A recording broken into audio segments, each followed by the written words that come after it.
كنا عارفين بلي فرنسا كتنهب الثروات ديال مجموعه من الدول الافريقيه، ولكن الا قلت لك بلي كاينين دول كيصيفطوا كاع الفلوس ديالهم لفرنسا، من بينهم دوله عربيه. دوله عربيه. شكون هما هاد الدول وعلاش كيصيفطوا فلوسهم لفرنسا؟ وعلاش الدول ديال العالم كاملين جالسين كيتفرجوا في هاد المزاله وما كيديروا والو؟ تبع حتى الاخر باش تفهم.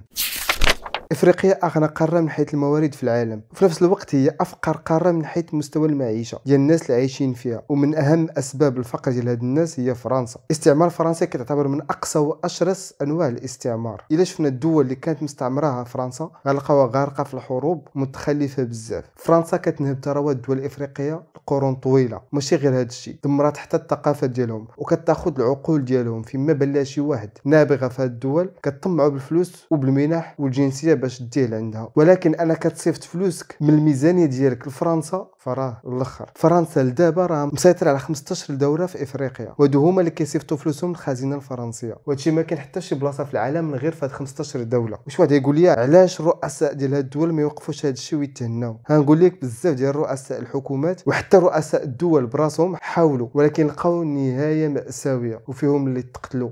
تقتلوا. Daha 25 sene önce Ruanda'da 800 bin insanı o soykırımda kimlerin öldürdüğü aşikardır ve failleri Fransızlardır. Kalkıp bize ders veriyor Fransızlar. Ne dersi veriyor?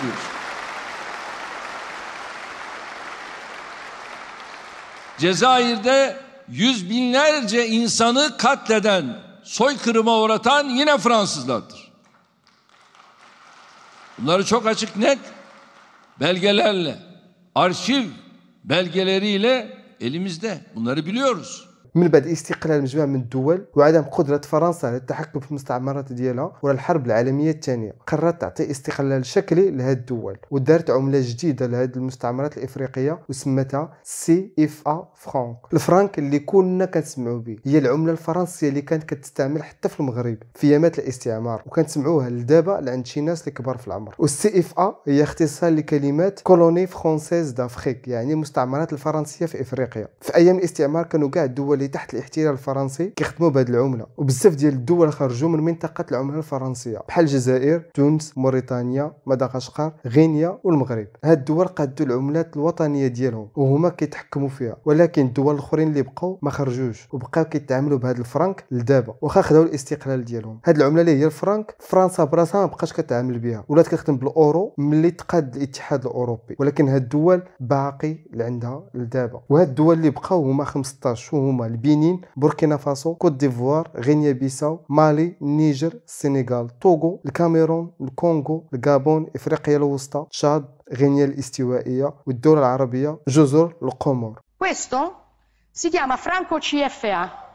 È la moneta coloniale che la Francia stampa per 14 nazioni africane alle quali applica il signoraggio e in forza delle quali sfrutta le risorse di questa nazione. غتقول لي اشنو هو المشكل الا هاد الدول كيتعاملوا بهاد العمله؟ كاين بزاف ديال المشاكل. المشكل الاول هو ان هاد الدول ما كتطبعش العمله ديالها، اللي كيطبعها هي ماما فرنسا.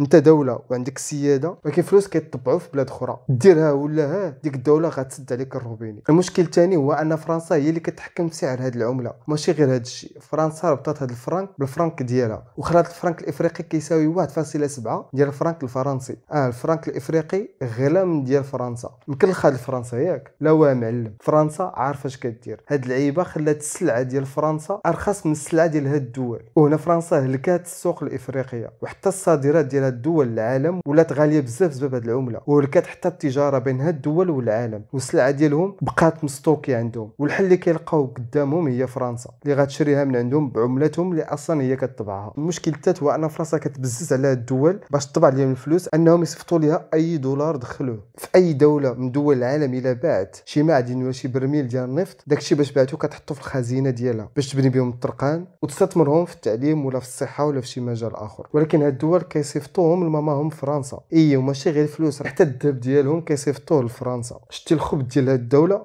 Vomitevole è chi, come la Francia, continua a sfruttare l'Africa stampando moneta per 14 nazioni africane sulle quali applica il signoraggio, facendo lavorare bambini nelle miniere estraendo materie prime come accade in Niger, dove la Francia estrae il 30% dell'uranio che gli serve a far camminare le centrali nucleari e il 90% dei nigerini vive senza elettricità.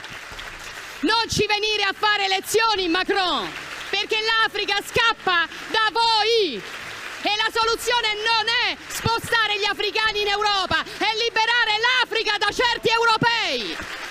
Non accettiamo lezioni. ولكن مؤخرا تكرمت عليهم بواحد النسبه قليله يخليوها عندهم باش الدوله تقدر تمشى، ولكن من بعد ما استولت فرنسا على فلوس هاد الدول القرون كثيره هبطت هاد النسبه اللي كتعطى ليها من 100% ل 50%. يعني هاد الدول اي حاجه دخلتها كتعطي النص لفرنسا وكتحتفظ بالنص الاخر.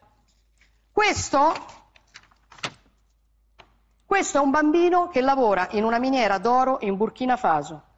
Il Burkina Faso è una delle nazioni più povere del mondo. Per il Burkina Faso, che ha l'oro, la Francia stampa moneta coloniale.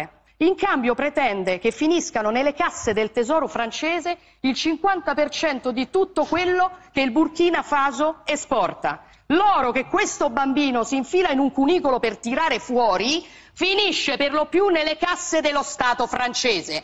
Allora la soluzione non è prendere gli africani e spostarli in Europa, la soluzione è liberare l'Africa da certi europei che la sfruttano e consentire a queste persone di vivere di quello che hanno. تقول لي علاش هاد الدول ما يقبلوش فرنسا ويصيفطوا لهم كميه قليله ويقولوا لهم راه هادشي اللي عندنا؟ علاش كيصيفطوا النص بالضبط؟ وهنا نجي نقول لك الخبث ديال هاد الدوله ديال فرنسا. اولا فرنسا كتطلب من هاد الدول يصيفطوا لها تقارير يوميا على شحال دخلوا بالتفاصيل. ثانيا دارت فرنسيين خدامين في الابناك المركزيه ديال هاد الدول باش حتى فرانك ما يزهق، وهذا الشيء ما كاين في حتى شي بلاصه اخرى من غير هاد الدول. يعني في المغرب ما عمرك تلقى شي واحد في البنك المركزي ديال المغرب ماشي مغربي. هاد الخدمه ديال هاد البنك حساسه بزاف، وهاد الاجانب ماشي غير كيراقبوا، لا كيشاركوا حتى في اتخاذ القرارات، وما كاين حتى قرار غادي يدوز الا ما وافقوا عليه. والنهار هاد الدول فكروا يصيفطوا قل من داكشي اللي خصو يصيفطوا لفرنسا. مثلا شي دوله دخلات 10 المليار خاصها تصيفط لفرنسا 5 وتخبي راسها 5، ولكن مثلا بغات تصيفط غير 3 وتخبي 7 لراسها. هنا فرنسا كتعتبر ديك 2 مليار اللي بقى ليها كسلف لديك الدوله،